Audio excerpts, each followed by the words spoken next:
is one of the most famous guys on YouTube, Black Rambo. Yeah, what's up? How you doing, ladies? How you doing? Y'all ready to shoot some guns? I heard you double tapping over there, girl. Pow, pow. Oh, I heard hit. I was like, what in the world? Because you taught me. He got our mental game right. Yeah, if it wasn't for him, I wouldn't have hit anything. That's all right.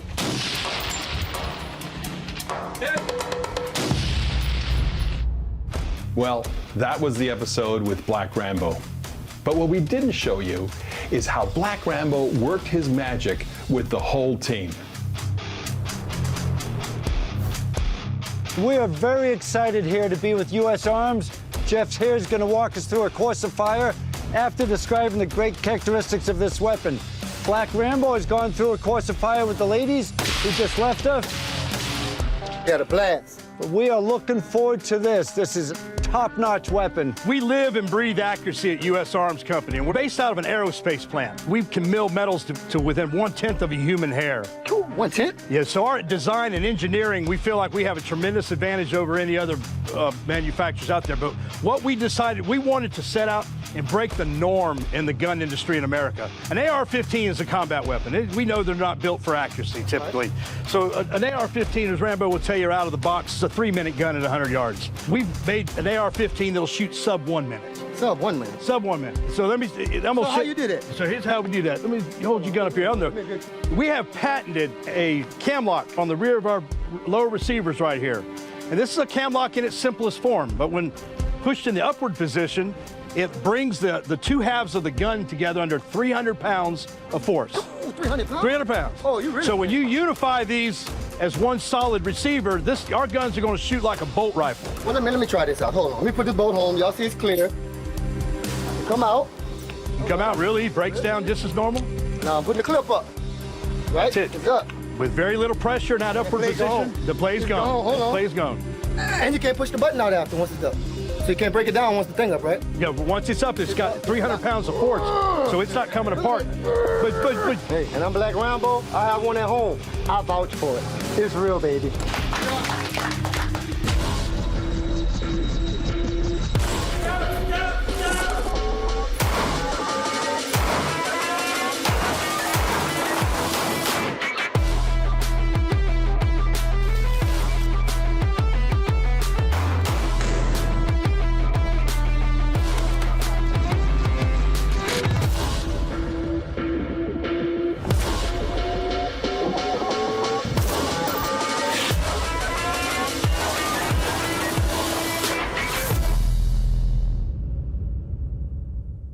Big shout out to TrueSpec for providing me the rugged pants and apparel strong enough to protect me through the toughest of training, including here on Surviving Man.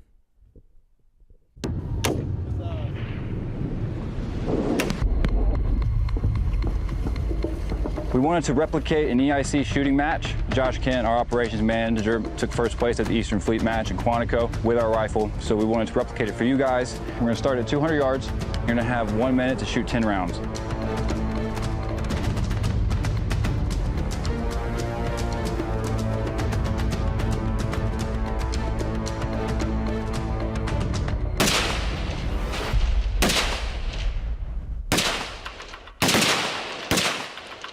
And then you're going to back up to the 300. You're going to be on the berm, and then you're going to shoot the same course of fire.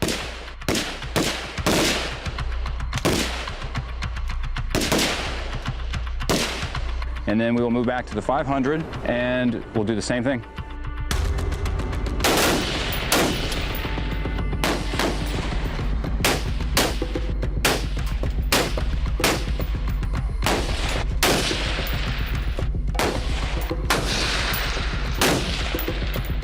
So this was a really cool iteration of Firearms. We were able to shoot the U.S. Arms AR-15 platform.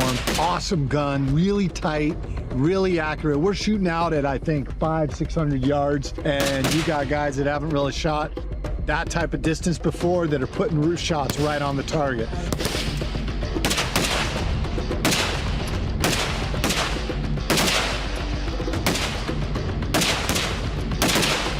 Swamp Fox optics on there. So the combination, really cool, really nice gun. We want to thank U.S. Arms Company for coming out here, bringing these guns out, walking us through on how to do it, and of course Black Rambo too. Yeah, like, oh, Black Rambo, we love your hair. We know you don't like it, but hey, it makes me feel good. You know what I'm saying? Thank you. He was out here dropping some truth on all of us. Brings an energy level like, I wish I could bottle that up and sell it across the country. I'll be a rich man. I mean, this is the best day ever. Those guns are insane. Like, are you kidding me right now? Oh. Yeah. Are you kidding me? I mean, God, I feel like a queen.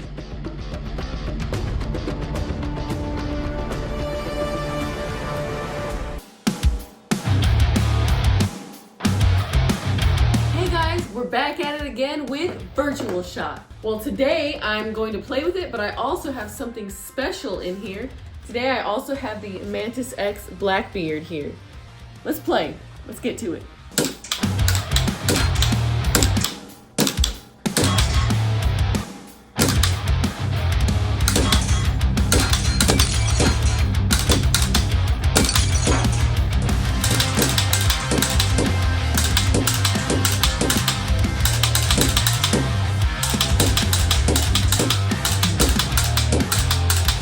So you can do the mini games, or you can actually learn and go to Armory, Range Builder, stuff like that.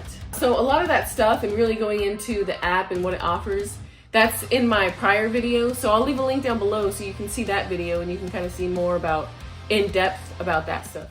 Key to the upcoming mission is survival sheltering, as the training in the following evolution demonstrates.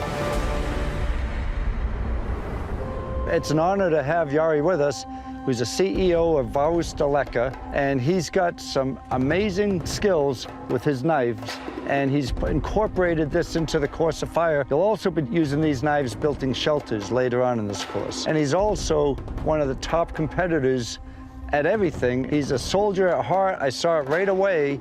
He's got super good soldiering skills, very, very safe. He's the perfect, quiet, humble professional, and it's an honor to have you here. Good to be here. Yeah. We represent Varusteleka, which is Finnish military and outdoors gear company. It's a great privilege that we can support this awesome event. We have some goodies for you here. Our Scrama knife. You can use it for chopping or close work. And this is what we are gonna use in this course of fire. 3, 2, 1, go! What they have to do is chop, shoot,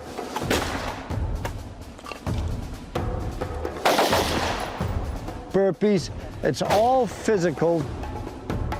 Chopping, chopping, chopping, coming up, taking your shots, doing 5 burpees.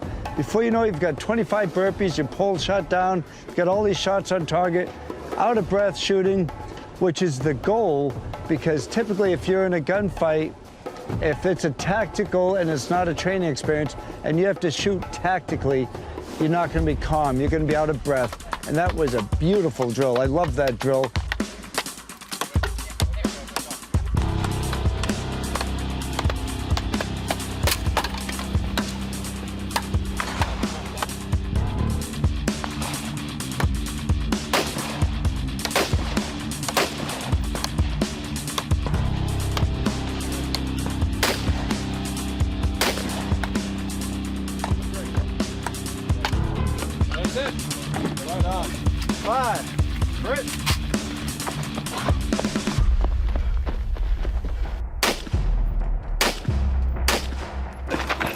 One. Oh yeah.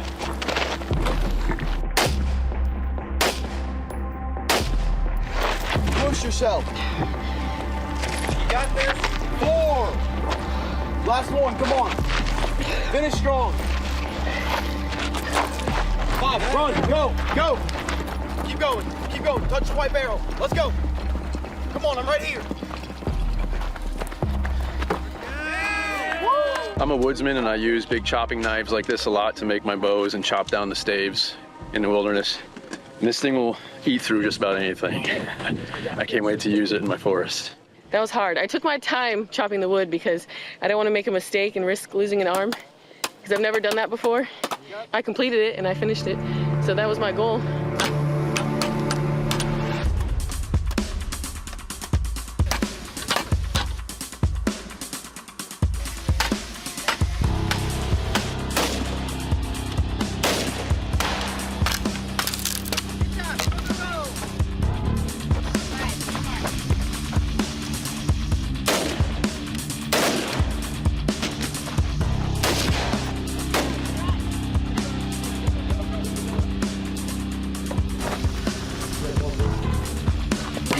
The knife is really sharp, and I probably chopped that 2x4 in less than a minute.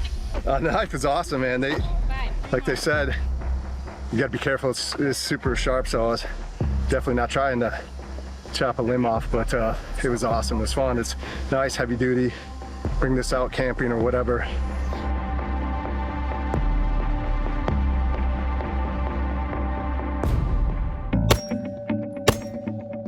I wanted to talk about Act 1 Sport hearing protection real quick. First, this is their electronic earmuffs right here. These are usually the traditional ones people wear to the range, the over-the-ear. And I like these a lot. They are the best on the market. Act 1 really is the best. Everybody uses Act 1. Cullion Noir uses Act 1. He even gifted Joe Rogan Act 1. That's how much he believes in them. Talking about guns, man. Over It's here okay. for your ears too. Oh, so when you go shooting, Who those are started? my favorite over These the are your ears. favorite? Yeah. But they are great. They're memory foam, so you don't get that annoying little headache at the end of the day when you're at the range from your eyes rubbing into your sides, and they're really comfy. And then they also have the earbuds right here.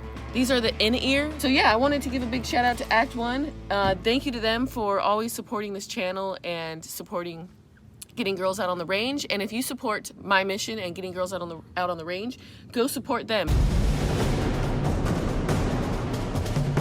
Now we're gonna talk about how we could build the shelters and also how to use Scrumma in most effective way. There are a few basic principles with the shelter, no matter if you are in a jungle or in Arctic conditions. Number one is to get it off the ground. Number two is provides shelter from the elements. Minimum requirement, the top cover, preferably sloping. When it's raining, the downpour is going away from you. Third principle, which is it should fit into the surrounding landscape. The most effective way is to do it like taking the grip from the far end of the handle. Kind of use it like machete or kind of a sword. So you hack a few times to the wood, and then you go underneath or sideways to get the chips out. Few chops that way, few chops this way.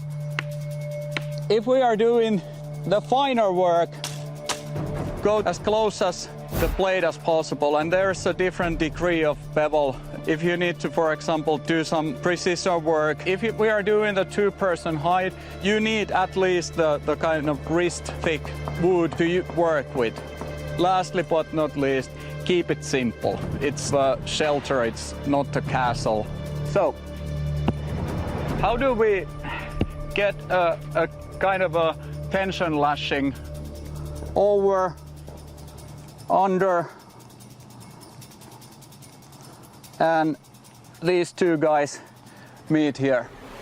You can see it's getting tenser, and when we pull it like ridiculously tight, so now we have like really tense joint, and it works like a zip tie. The materials what we have is that roll of paracord. Then we have the ponchos for everyone. You can grab the rain poncho, you can use that, and all the material what you can find from the woods. So we have a 2-hour time frame to work. Get the ponchos ready, find the spot where you're gonna put the patrol base, and happy building.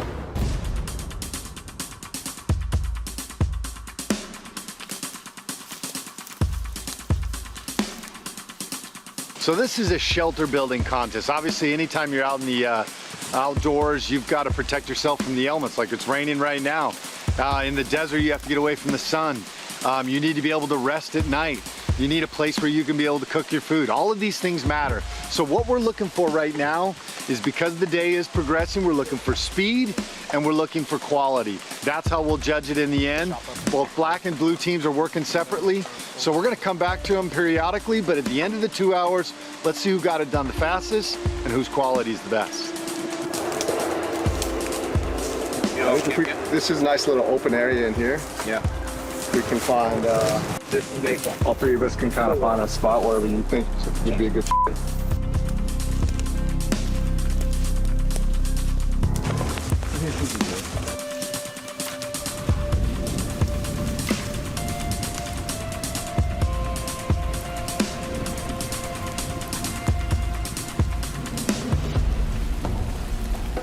What have you decided to do as a group? What's your plan of attack here? Well, Hunter and I picked 4 trees that are close together. Okay. We found a lot of this material that's stronger than just You're gonna probably need big tree trunks for Hunter. Yeah, we're something real big to hold his weight.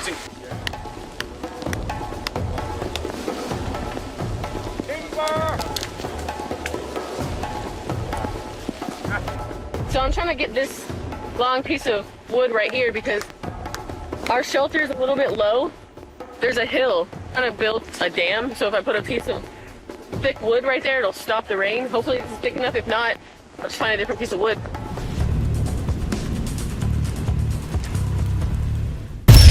Want to come train with me?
All right, so we're just coming back over to black. Looks like they've got a lot of progress already. Take a look at this. They've already got their platform done on this side. They already got their cover, building their platform. You don't necessarily have to be off the ground. Clearly, they've got themselves a base underneath there. They're gonna be off the wet, but look at this, how well it's holding up to the rain already. Trying to spot that kind of would blend in with our structure, with the lines, so we weren't creating new unnatural lines in the forest. And then we kind of created some foliage concealment around it, and then covered it with foliage. I really like what Jen and Nate are doing here, because they're using existing foliage, existing landscape. It's nothing that looks unnatural, and they're going to use that to try to blend in with the environment.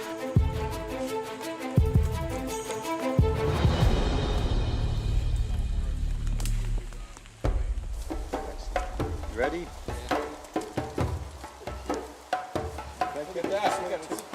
Yara, you did a great presentation, a great class on these shelters, because we walked around, we looked at all 6 of them.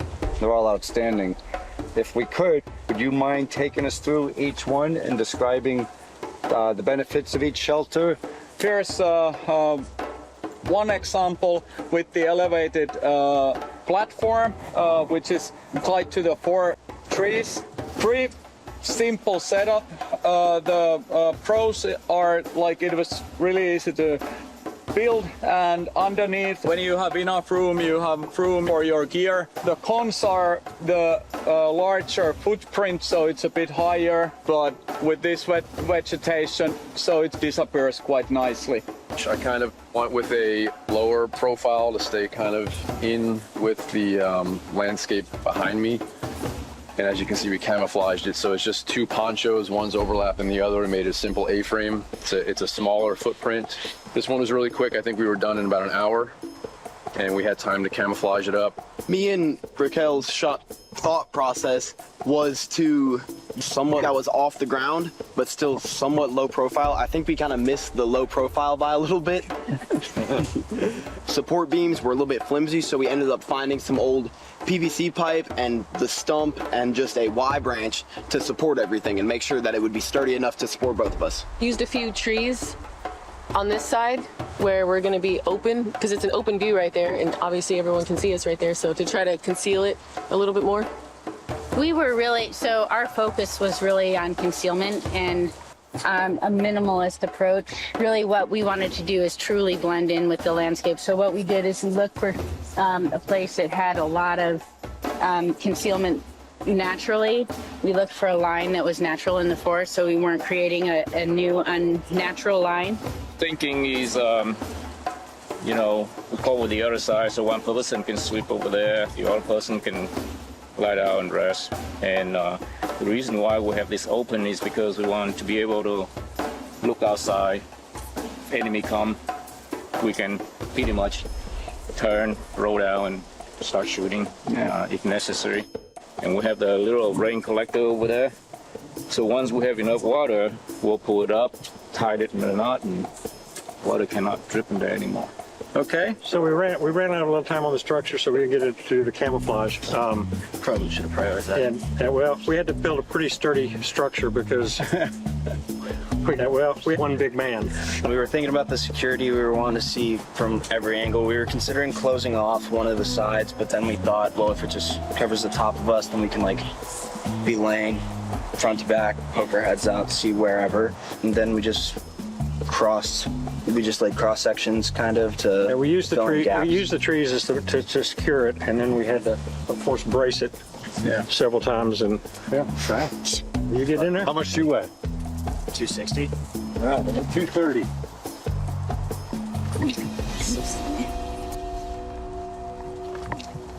Oh boy! I told you there would be some snaps. Be cozy. This is cozy it is. Hey, don't go to sleep on us.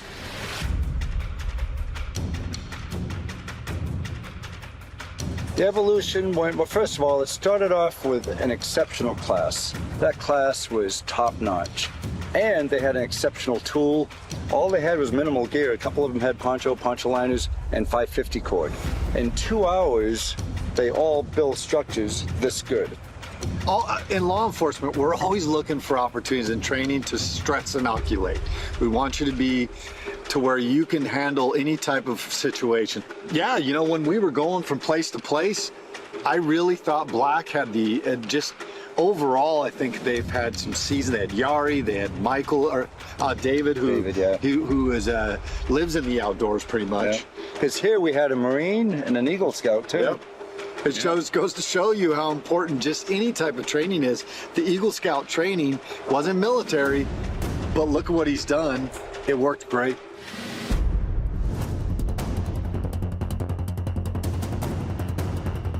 On the next Surviving Mann Season 2. Both teams are up. Both teams are up. Both teams look steady too. There's no sign of collapse yet. Welcome the pain. Just stay with it until the other team drops. Don't forget to check out Act 1 Sport Hearing Protection, True Spec Tactical Apparel, Virtual Shot Simulation Training, and HoneyBadger USA. All links below. See you on the next episode of Surviving Mann.